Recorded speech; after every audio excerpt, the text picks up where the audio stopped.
to be in the United States. Closed schools and shuttered businesses. The virus is spreading rapidly. That's a time that none of us had ever experienced before in our community. We really had to take some time to really think through how is it that our organization can survive this pandemic. I mean, it was a scary time for everyone. The very first thing that happened that we started hearing about is childcare. What is it that could be done to be able to support working families? Families that did not have the ability to be able to work from home but needed to go to work. How could the Y respond? My name is Brianna, and my daughter's name is Brooklyn, and I'm a single working parent. You don't want to struggle to have to just to make sure that your kid's okay. It's devastating. It's a lot of uncertainty when you don't know if they're going to get exactly the learning that they need. When you're dealing with as far as your kid, that's your main priority. That's why you work. That's why you go to work. That's why you want to maintain a household. You need help sometimes. No judgment, just help. So our team began working through how is it that the Y could be able to provide support services to school districts in the event they were all virtual or go to a hybrid learning mode. So that's how we started beginning to develop the concept of the Y Learning Academies. The YMCA Learning Academy helped solve three major issues. One, a place for children to go while parents went to work. Two, access to internet connectivity for those households that may have not had internet. And then three, for those families that either had a real or perceived fear of having their children go to in-person learning, the YMCA Learning Academy provided an option for those parents. I'm proud to send Brooklyn to the Linwood Y Learning Academy. When I heard about the new program, it was like a huge weight had been lifted. I don't have to worry about she's not being fully engaged or not being successful with this new way of life. Somebody's there to help her that knows what they're doing. My kid is just not just a kid. Like, they treat her special, and every child is special. And I feel like they customize the learning according to what the child is, not just laying out rules. They treat her like they want her to succeed just as much as I do. When I pick Brooklyn up, I know that she's in good hands. There's really not a question. I'm glad that she's been taken care of and loved. Do you feel the love? Community service organizations exist to be able to pivot in crisis and to be able to respond to community needs. If an organization like the Y is not here, who's going to do that? And the Y can't do this on its own. The Y needs help and support from community members and to allow us to be able to continue to pivot into the future. I don't know what the future will bring related to this pandemic, but one thing is certain. The YMCA should be part of this community to serve my children, your children, and families across our region.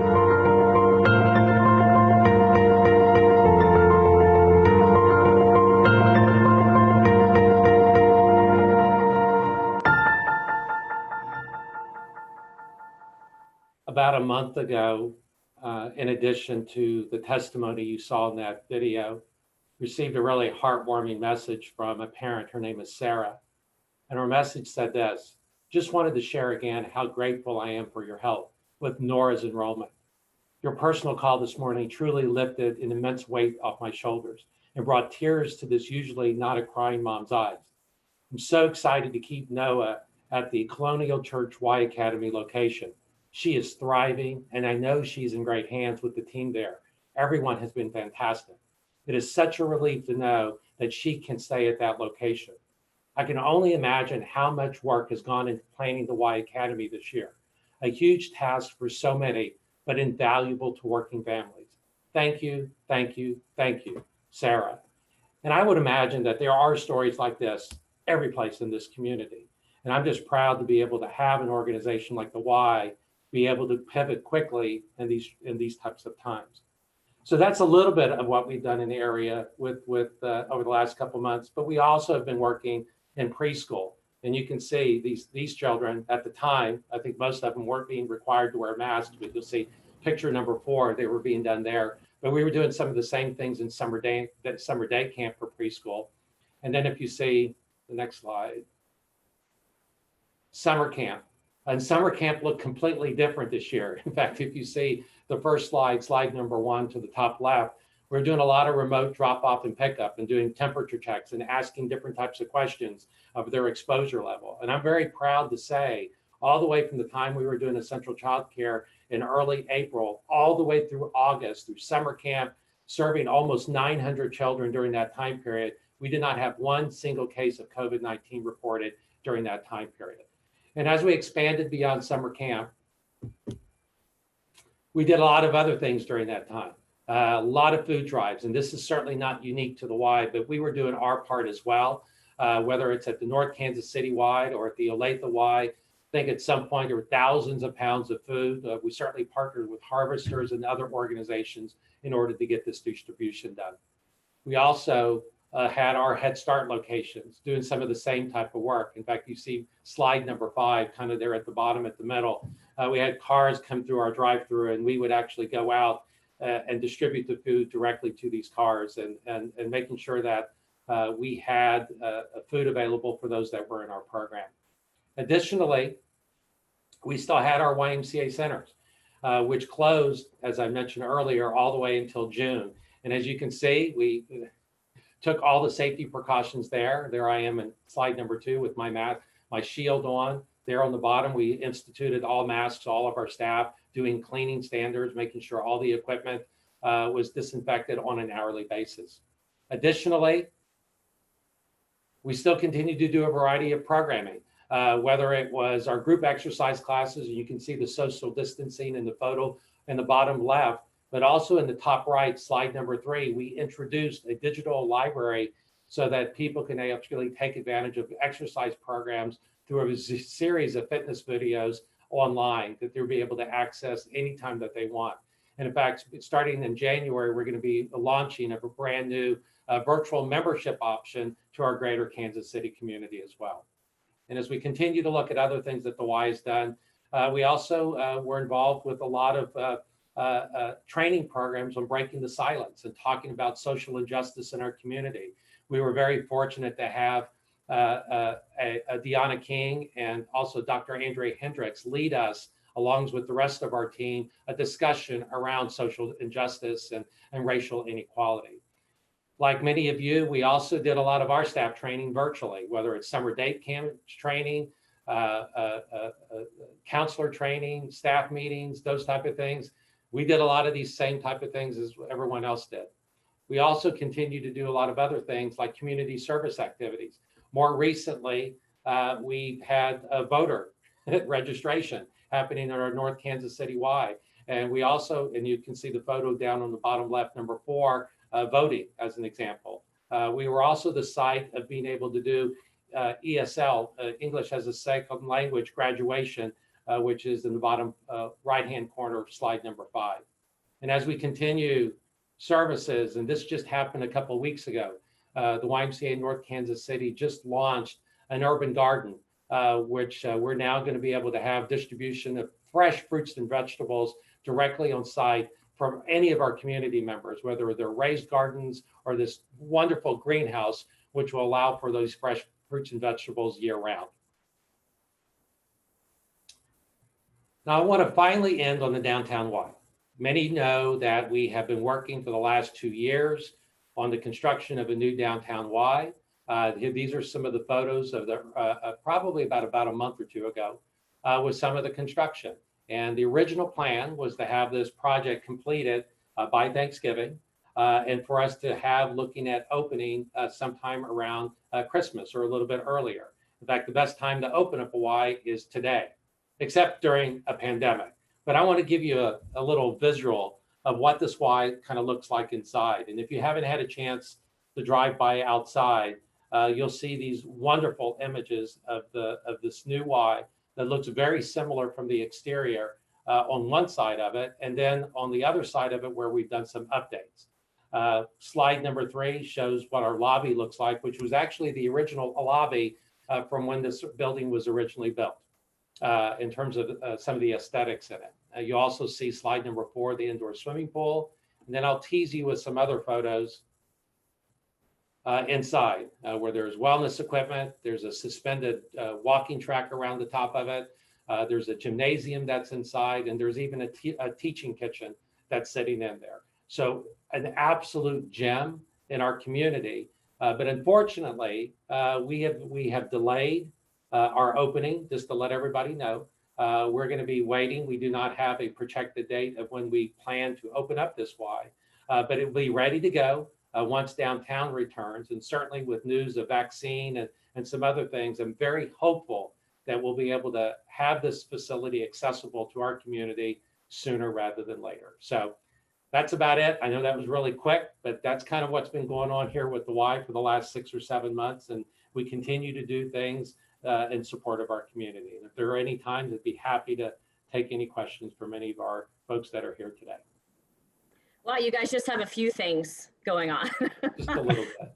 But really, congratulations on all that you guys are doing and your ability to pivot during this incredibly weird and challenging time. The work that you are doing to support the community through childcare and the digital divide, and being able to, at your learning sites, offer the internet and the abilities for individuals that would otherwise not be able to have that, and continue the education and the growth process of our community. That's really remarkable. So congratulations to you guys. With that being said, I do just want to ask a couple of questions, if that's all right. But so one of the things that obviously you talked a lot about your childcare.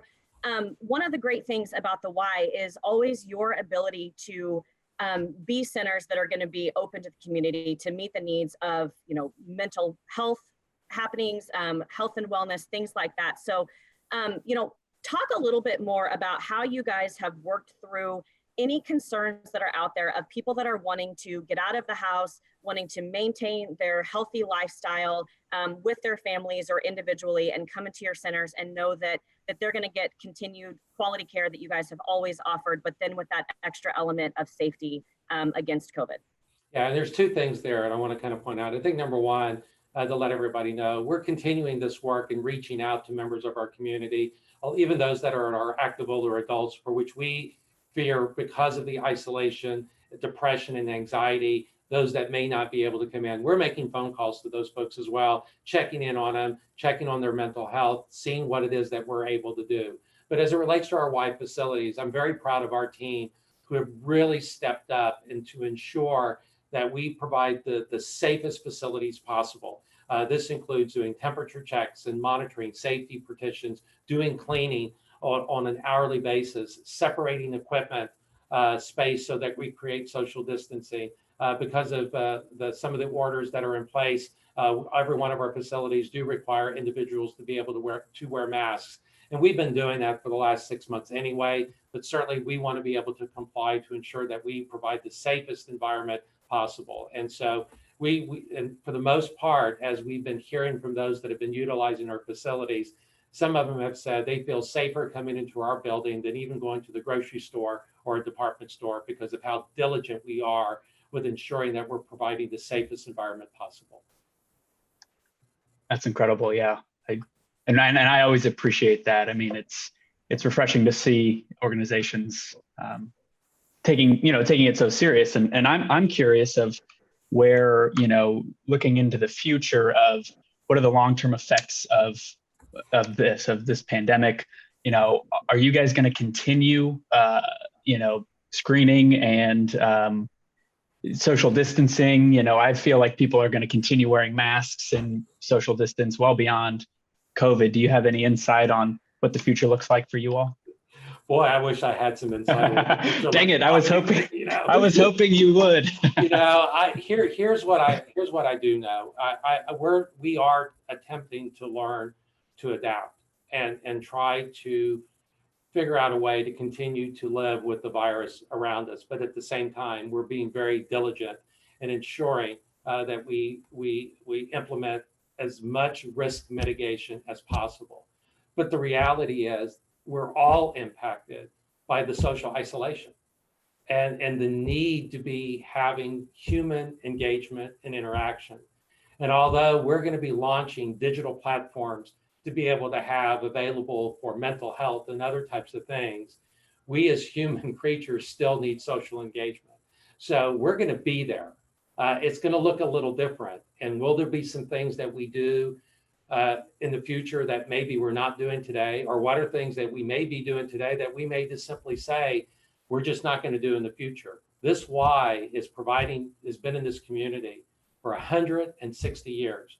We're one of the oldest institutions in this community. I'm not sure that many people know that. I think we're the third or fourth oldest entity in the Kansas City area. And I guarantee you the programs and services that this Y was providing 20 years ago are not exactly the same services that we're providing today. So yes, it's going to look different. I'm looking at the crystal ball, but I haven't seen how it looks just yet. But I do know that there's going to be some changes in our services and the way that we operate and how we engage with our community. That's awesome. John, I'll share my magic 8-ball with you and see if that helps kind of find out what's happening in the future for us. But yeah, to your point of the history of the Y, you might share with this group the fun fact of basketball and Kansas City and how that is so impactful to all of us. Yeah, some of you may. I mean, the Y has been involved in many inventions over the years, and one of those actually was basketball. James Naismith, a physical education director, was looking for ways in order to be able to keep people physically healthy, and came up with the idea of this ball and this basket and kind of throwing it in there. And so the Y was actually the original founders. And a little bit more to that story, the first basketball game that I would consider in this area, James Naismith was connected University of Kansas. And actually the YMCA and the University of Kansas played their first game. In that first game, Kansas lost. The Y actually won. So, little fun fact. There was no way that would happen today, but that is a little bit of a rich history of the YMCA. Also, Hallmark Cards right here in Kansas City was founded right here, and I'm very proud of having that connection as well. Yeah, a rich history in Kansas City for sure. I love hearing about it. So quick left turn as far as topic of conversation. One thing that the Chamber has been working on that we're rolling out soon is our welcoming plan for Kansas City. Knowing that the Y is working hard to be the welcoming Y, the most welcoming Y, and you mentioned English as a second language as one of the programs that you guys have been working on. Can you just talk a little bit about the efforts that you guys have put in the community and within your centers to become the most welcoming to our diverse communities in Kansas City? Great question, and let me just do some highlight with the North Kansas City Y. Our North Kansas City Y has been given a designation as a new American Welcome Center, and what that basically means is that we are having proactive steps towards inviting our immigrant community to get connected. Very proud that there was a couple months ago, our site and location was the ceremony while immigrants were getting their American citizenship. And we help and engage and work with the community for pathways in order to get individuals connected. The rich history of the organization has always been about being for all. And so whether it is immigration or whether it is racial equality, we are constantly leading efforts and we're modeling our behaviors so that we're here for everyone. Regardless of your background, your religion, whatever you're in that ethnicity is. And so, Katie, thank you for pointing that out. I mean, we are striving every day. Are we perfect on that? Absolutely not. But we feel, though, that if we can continue to partner with other organizations, we don't have to be the experts in it, and we feel okay with that. But we love to be able to partner maybe with some of you that are here today that you might think, well, I hadn't thought about the Y before. Maybe there's something that we can do to support some of this work to ensure that our doors are open and that we provide accessibility to everyone. That's great. And that leads right into my next question. With all the partnerships that you guys have with various different organizations and knowing that the Y is able to support its cause and its mission based on partnerships and community funding and individual donations, how can people on this call get involved with the Y to help support the causes that you guys have to support the community? Well, I think there are two ways. I think number one, think about some of the services or accesses or people that you may know that you think should know a little bit more about the Y. I would love to sit down and have a conversation about where there might be some synergy or for us to potentially collaborate and work together. I think that's the first thing. The second thing, as a non-for-profit organization, we, like many others, are able to do this work by our ability to be able to have the correct resources. And we do go out and fundraise and try to find ways to be able to deliver services at either no cost or considerably reduced cost. This pandemic has certainly impacted our why. Many people may not realize that even though we're a nonprofit organization, we did not receive any of the stimulus relief, like payroll protection program, as one example. And a lot of the reasons of that is because of the size of our organization. So as a result of that, our ability to be able to provide some services that we would like to may have had to go on hold. So I will appeal to all of you here today and those that may know others to consider making a contribution to the Y that will allow us to be able to do some of the things that you saw in that video and some of the photos that I already mentioned. The infrastructure that we need to be able to respond quickly is dependent upon contributions and our ability to raise those resources. I'd invite you to go to our website, kansascitymca.org, click on donate now, and we would love to be able to have your contribution or maybe introduce me to someone that would like to consider connecting with us and doing some great work for this community. Fantastic. Awesome. Well, thank you, John, so much for being with us today. I have more than enjoyed hearing about the Y. As always, my heart will always be with the Y and support you all. So thank you for your time this morning. The rest of the Y family who's on the call, Mark, Laura, Andrea, thanks for being here today. So it has been fantastic. If anybody has a question that they want to drop in the chat for John, go ahead and feel free to do so now. Otherwise, thank you guys, and we'll get into some networking. It was a pleasure, Katie. Thank you so much. Of course. Thanks, Everyone John. have a wonderful weekend. Thank you. Wait a sec for questions. Any questions? All right. We Well, look we're forward to going- coming to the downtown Y. Yeah. I hope to have a tour soon. As am I. It's Stay beautiful. tuned. Stay tuned. Yes. We'll announce soon, hopefully. Thank you. You bet. All right, Awesome. Brandon, let's network.